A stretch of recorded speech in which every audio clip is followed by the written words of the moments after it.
Pandémie, confinement. Et si ces pénibles circonstances avaient aussi affecté les animaux en captivité ?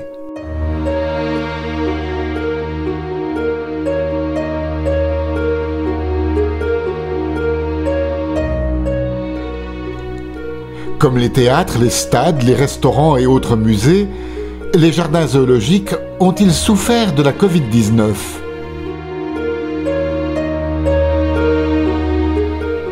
À Servion, le zoo de Roland Bulliard a aussi connu les affres des fermetures et réouvertures. Mais quelles ont été les conséquences de ces épisodes sur la faune et sur l'institution chère au cœur des Suisses ? Alors je dirais pour l'entreprise, c'était quelque chose d'assez nouveau parce que le zoo a 47 ans cette année et pendant 46 ans, il n'y a jamais eu un seul jour de fermeture, que ce soit Noël, Nouvel An et toutes les fêtes, le zoo était ouvert. Donc là, côté financier, était quand même assez lourd quand même. Alors on a pu lire que dans d'autres zoos, les animaux ont eu des comportements curieux durant cette pandémie, en l'absence de visiteurs. Des comportements qui étaient relativement différents. On a eu des animaux comme, je dirais, les loups, les panthères, qui, du fait qu'il n'y ait plus du tout de bruit, plus personne, indiquaient peut-être un danger. Il faut dire que dans la nature, dès qu'il y a un danger, ils sont tous à l'écoute. Vous avez les oiseaux qui écoutent, vous avez un peu tous les mammifères qui sont là, et à un moment donné, il n'y a plus de bruit, jusqu'à ce qu'il y ait l'attaque peut-être d'un prédateur ou quelque chose comme ça. Et du fait que là, il n'y avait pas de bruit, je pense que ça les perturbait, ça les stressait un peu, se dire, mais qu'est-ce qui va se passer? Mais alors, c'est revenu assez vite à la normale, je dirais, au bout de quelques jours, je dirais une semaine. Les animaux ont une grande faculté d'adaptation, et ils ont très vite compris que ça ne représentait pas un danger, mais que la situation allait changer. Mais par contre, je dirais les primates où il y a beaucoup d'interactions avec le public, alors pour eux, ça a été vraiment plus dur. Donc là, on a mis beaucoup d'énergie, des gardiens qui s'en occupent, on fait des jeux avec, on cachait la nourriture, on modifiait beaucoup de choses dans l'enclos aussi pour qu'ils découvrent. Et le temps qu'ils passent à découvrir, ben, ça les occupe, quoi. Ça enlève un peu le stress du fait que tout d'un coup, ils ne voient plus personne. Alors moi, en tant que visiteur, j'ai l'impression de venir au spectacle quand je viens voir vos singes. On peut dire que je suis aussi de spectacle pour eux ? Mais c'est sûr. Ah oui, c'est certain que ça les occupe vraiment beaucoup. D'un coup, il y a de l'interactivité avec un enfant. L'enfant met sa main contre les vitres, le petit singe vient mettre sa main à l'intérieur, mais contre la main de l'enfant. Puis ça, ben, ça amuse l'enfant, les gens viennent regarder. Je trouve que ça dynamise un peu.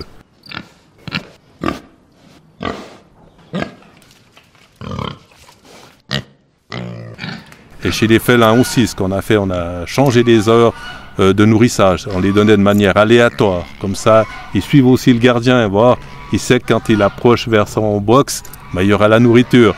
Donc il est toujours à l'écoute, à l'éveil, de voir ce que le gardien fait et tout.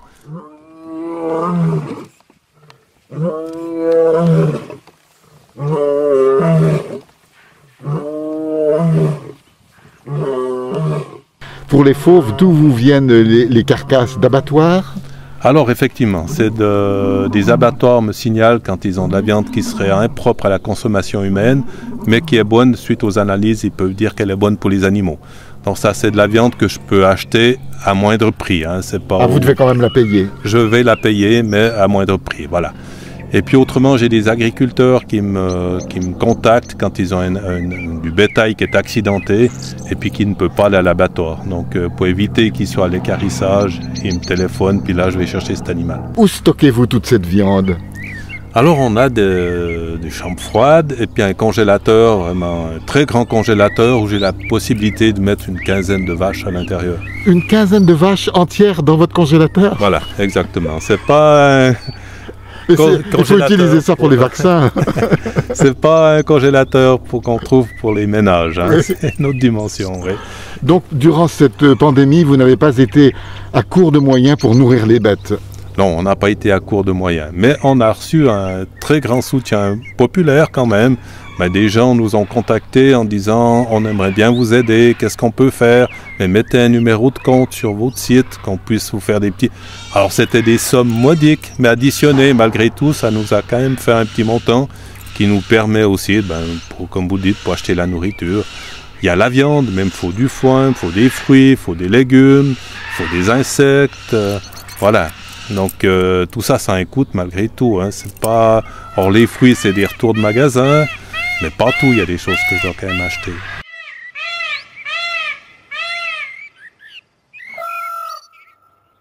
On peut imaginer pendant cette période de confinement que les animaux avaient plus d'intimité. Est-ce que ça peut avoir une incidence sur leur reproduction?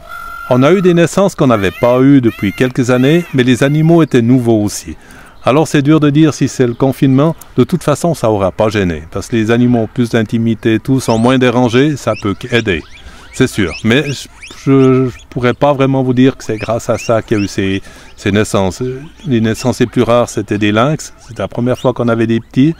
On avait une femelle qui était nouvelle. Et puis les renards polaires aussi, on avait une seule naissance en 30 ans.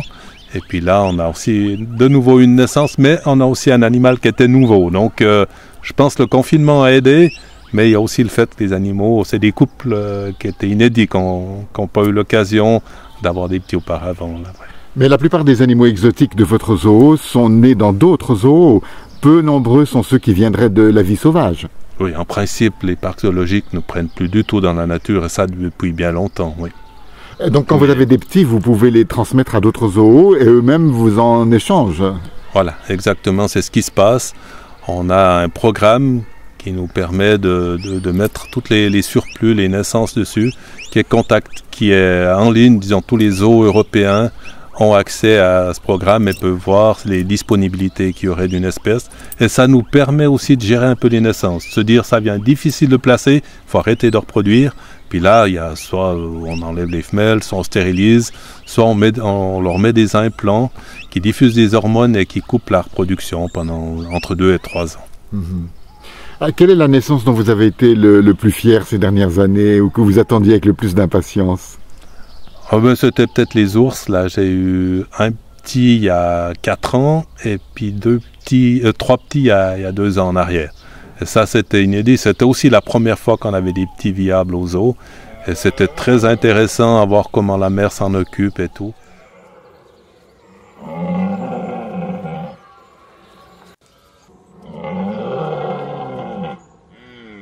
La mère va les garder à peu près 2 ans. Après, ces petits doivent s'émanciper, doivent partir. Et là, j'avais été surpris la première fois parce que je me disais, bon, dans la nature, ça s'explique. Parce que s'ils sont trop sur un territoire donné, il va manquer de la nourriture. Et ça met en péril le groupe. Et je me disais, en captivité, il n'y a pas cette problématique. Donc peut-être qu'elle pourra rester 3 voire 4 ans avec sa mère. Là, c'est une petite femelle en l'occurrence. Et il s'est avéré que vers l'âge de 2 ans, du jour au lendemain, la mère ne voulait plus la petite avec. Donc elle l'attaquait assez violemment pour lui dire de partir. Et ça m'a fait mal au cœur, parce que la petite, les premiers jours, elle ne comprenait pas ce comportement. Le lundi, la mère la protégeait, le mardi, elle la chassait. Mais voilà, ça se passe comme ça dans la nature, elle a reçu son bagage, elle doit quitter, elle doit faire sa vie. Dans la nature, les mâles sont aussi un danger pour les oursons. Voilà, tout à fait. Donc nous, on avait séparé le mâle de la femelle et sa petite. Oui.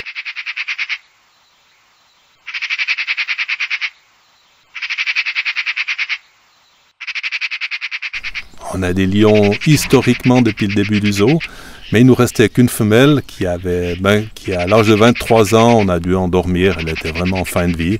Et puis là, on avait envie de retrouver un couple, d'avoir un jeune couple de lions. Et on a trouvé, on s'est approché d'un coordinateur d'espèces qui nous a indiqué les animaux qui seraient compatibles pour venir à Servion. Donc on a reçu un mâle d'Allemagne et puis une femelle qui venait du Danemark. Mais ça a été très très compliqué parce qu'on avait 2 caractères totalement différents. Un mâle qui était très agressif et une femelle très craintive. Et il a fallu à peu près 7 mois pour les réunir. Et là, on a été vraiment par étapes et puis au bout de ces mois, on a réussi à les réunir. Actuellement, ils sont vraiment tranquilles, les 2. Ils jouent la journée ensemble et tout. Et c'est superbe. On peut s'attendre à un flirt printanier? C'est un peu tôt. Là, elle aura 2 ans. Je pense qu'elle sera mature d'ici une année et demie. On aimerait avoir du petit panda, du panda roux, voilà. Ça, c'est un des projets qu'on a. Ce sera, je pense, le dernier animal qu'on va recevoir au zoo. Après, ça pourrait être du changement d'espèce, mais pas de nouveaux animaux. Alors, le panda roux est plus facile à obtenir que le panda standard? C'est sûr, il n'y a pas faute. Le grand panda, ça impliquerait que le président de la Confédération prenne contact avec les Chinois. De moi-même, je ne pourrais pas. Après, je sais pertinemment que je n'ai pas les moyens de garder un animal comme ça. Il faut être raisonnable, quoi. Pour quelle raison? Parce que l'entretien est trop difficile? Alors, l'entretien est très difficile. Ça mange, pour dire, que du bambou. Puis après, les Chinois les louent. Et c'est 1 million d'euros de location par année. Alors, si cet argent permet de sauver les pandas et mise au profit de l'élevage, la sauvegarde de cette espèce dans le monde, je trouve que c'est une bonne chose. Si vous aviez un livre de souvenirs à écrire, peut-être que vous l'avez d'ailleurs, est-ce qu'il y a une ou deux anecdotes ou une ou deux histoires particulièrement touchantes à raconter au sujet d'un rapport avec un animal ou une anecdote marquante? Il y en a tout plein, mais des fois on les a pas au moment voulu. Mais par contre, j'en ai juste une là qui est quelque chose que j'ai trouvé très très étonnant. Comme je vous en ai parlé avant, on a refait notre bâtiment des primates. Et durant les travaux, j'ai dû les mettre en pension parce que je ne pouvais pas les garder là. Enfin, dans un premier temps, je voulais faire une moitié du bâtiment, puis après faire l'autre, mais que les nuisances, le bruit, la poussière, j'ai dit non, c'est pas raisonnable. Il faut trouver des endroits pour les placer.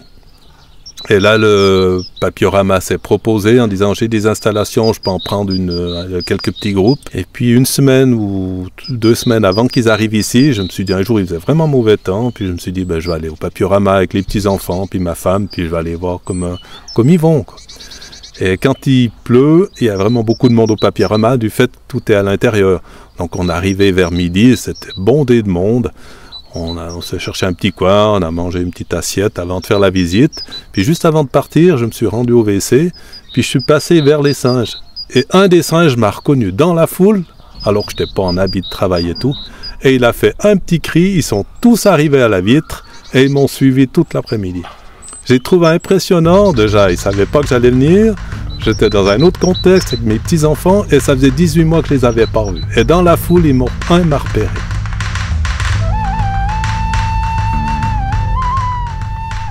À une époque où de plus en plus de gens se préoccupent de la condition des animaux sauvages, quel est finalement le but d'un zoo? Mais je pense que sauver les races est très important. Sensibiliser le public à ça, qu'il ait la possibilité de voir la beauté de ces animaux et tout ce qu'on a à perdre si ça vient à disparaître. Et les zoos ont joué quand même un grand rôle dans plusieurs espèces qui ont pu être réintroduites du fait qu'à un moment donné, il n'en restait plus que dans les parcs zoologiques. Je prends le bison d'Europe, il n'en restait plus que dans les zoos. Il avait totalement disparu de la nature. On a pu recréer des troupeaux et actuellement en Pologne, en forêt de Białowieża, il y a une population de bisons d'Europe qui aurait totalement disparu s'il n'y a pas eu des spécimens en parc. Je pense qu'on a un rôle important à jouer.